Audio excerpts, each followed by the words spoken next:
संयोगायोऽहं सह प्राचार्यः संस्कृतं नागार्जुनीय संस्कृत महाविद्यालयः तरणीगर्भः।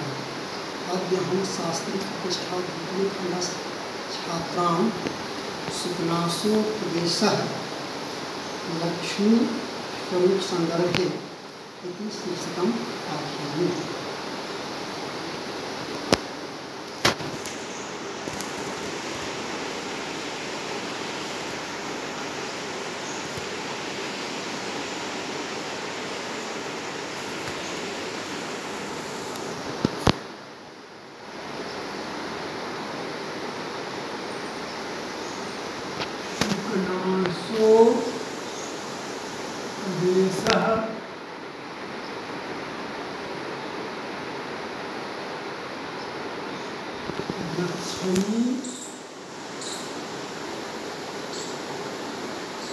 स्वरूप संदर्भे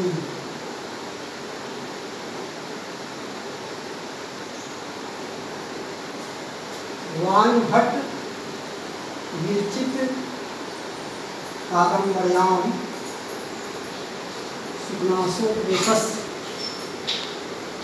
चर्चा विद्यते।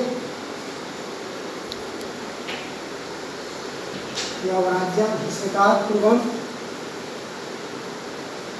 महामंत्री सुखनासः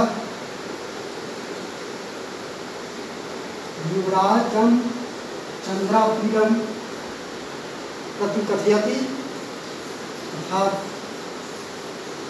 उपदिशति राजकुमारः लक्ष्मी स्वरूप परीक्षणं कुर्यात्।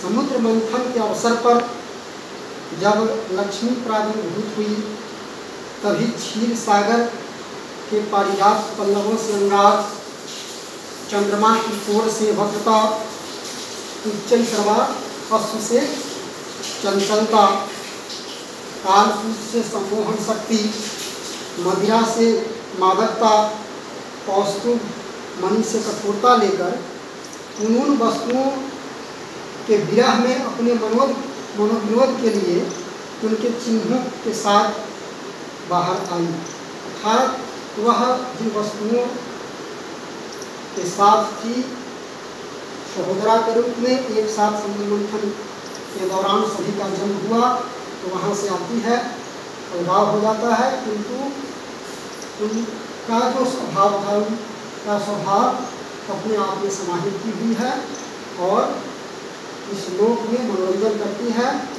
और उनके चिन्हों को प्रकट करती है समयानुसार। इसकी चंचलता और निष्क्रियता सर्वविदित है, इसे दृढ़ पासों से भी बाधा नहीं जा सकता है। लक्ष्मया स्वरूपम किम वानभट्टेन कथितम लक्ष्मी स्वरूप विषये लक्ष्मया स्वरूपम विचित्रम अस्ति यथा न रूपमलोकयत् इति न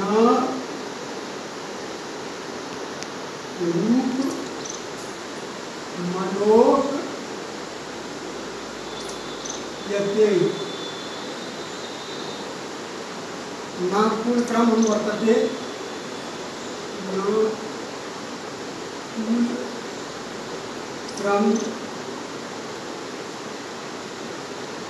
न पूर्णक्रम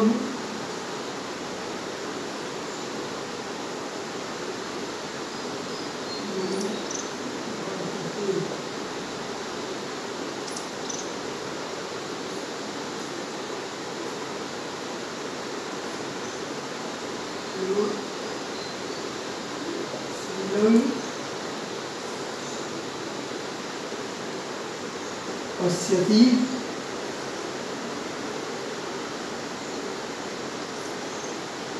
न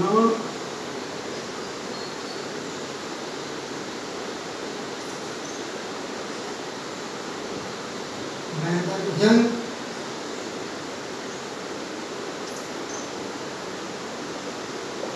गमयति न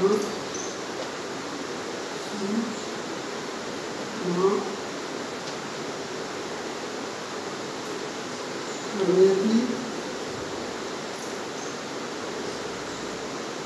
न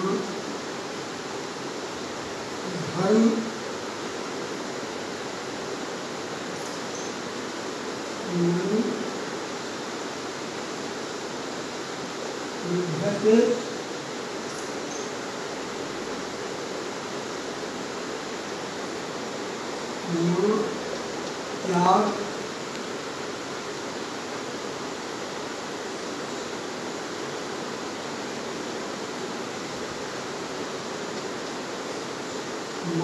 माद्रियते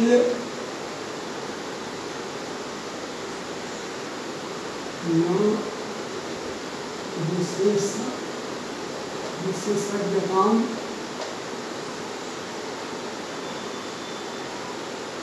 विचार यदि न चारं पालयति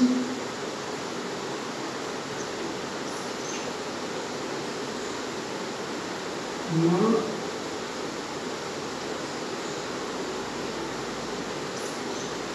सत्य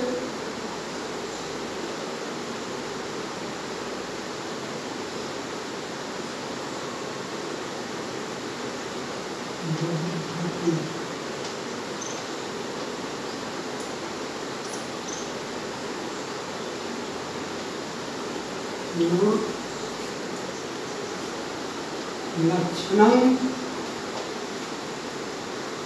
पानी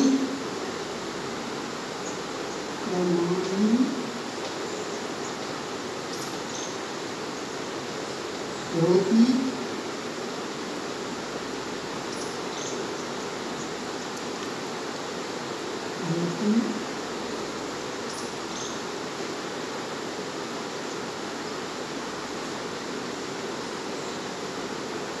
गंधर्व नगर निखेर पश्चात एक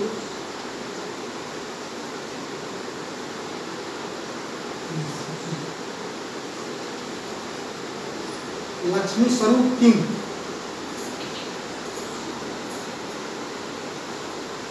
न रूप मनोकयते न कुलक्रम मनवर्तते न शीलं पश्यति न वैदग्ध्यं गमयति न श्रुत्वा कर्मयति न धर्ममनुरुध्यते न त्यागमाद्रियते न विशेषज्ञतां विचारयति नाचारं पालयति न सत्यमवबध्यते न लक्ष्मण प्रमाणीकरोति गंधर्व नगर लेख्य पश्चात नश्यति इदं स्वरूपम विचित्र स्वरूपम। यहाँ सबसे महत्वपूर्ण बात है कि लक्ष्मी शील का भी ध्यान नहीं रखती है। कुलीन बुद्धिमान पुरुष का भी अपमान करती है, शील को भी वह कालिमायुक्त कर देती है, शीलवान पुरुष को भी। शील की रक्षा हमेशा होनी चाहिए। शील के वाचक आचार भी है, चरित्र भी है। इस दुनिया में यह भी कहा गया है कि शीलम परमभूषणम भक्ति जहाँ शील को खोना ही सब कुछ खोना है। अमर कोश कालीन कथम शील स्वभावे सत्वृते। शील निरूपणाध्याय वर्णितम तत्र शीलस्य लक्षणमस्ति किम् अस्ति अद्रोहः सर्वभूतेषु कर्मणां मनसा गिरा अनुग्रहः दानं च शीलमेतत् प्रशस्यते। अर्थात सभी प्राणियों के प्रति मन, वाणी और कर्म से द्रोह नहीं करना, दया और दान करना, यही शील है। तो लक्ष्मी किसी शीलवान के समीप जाकर के भी जो उसमें ये उदात्त तत्व निहित होते हैं, इन तत्वों का भी नाश कर डालती है।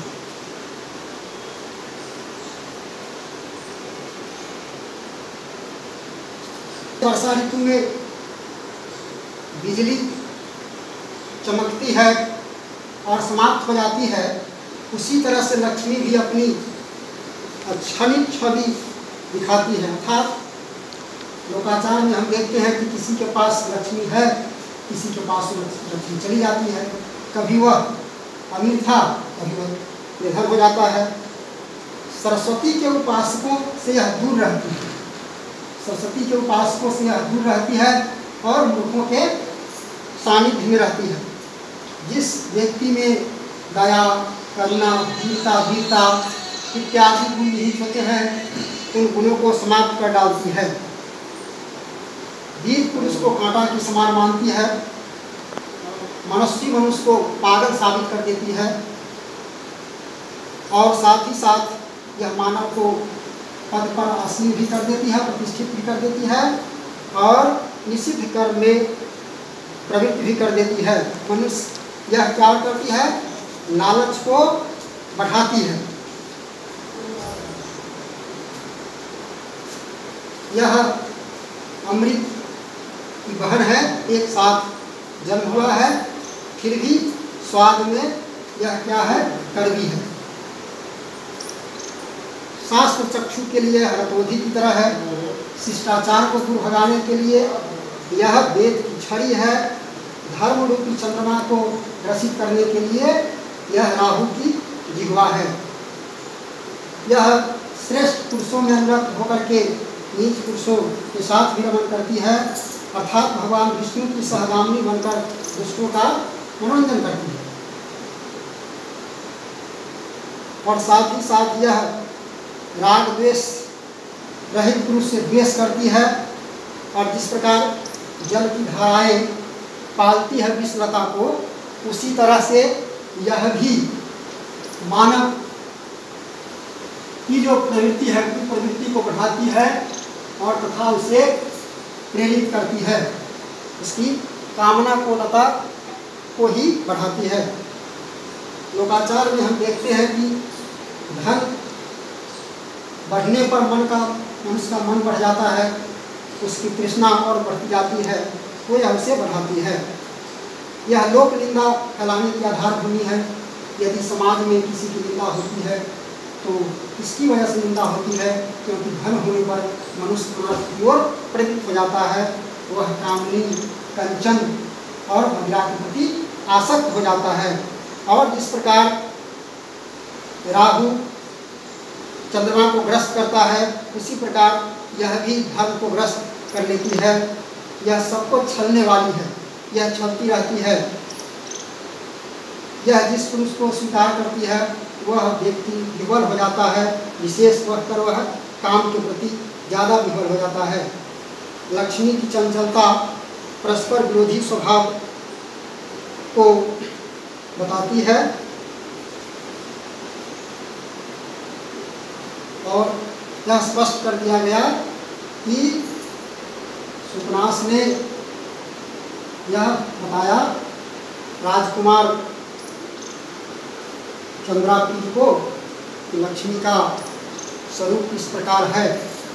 तो आप एक बार इन स्वरूपों की परीक्षा कर ले, क्योंकि किसी भी कार्य के पूर्व यदि कोई किसी को सतर्क और सावधान करता है तो वह व्यक्ति उनकी बातों पर अमल करता है और ऐसा करता है कि निकट भविष्य में कोई भी काम उसका ऐसा हो, चाहे वह जिस पद पर भी प्रतिष्ठित होता है, चाहे वह सामाजिक क्षेत्र हो, चाहे वह राजनीतिक क्षेत्र हो, वहाँ उसकी प्रशंसा होती है। वह अपने दायित्वों का सम्यक निर्वाह करता है और तथा अपने पूर्वजों के यश को भी बढ़ाता है और लोक में वह सम्मानित होता है।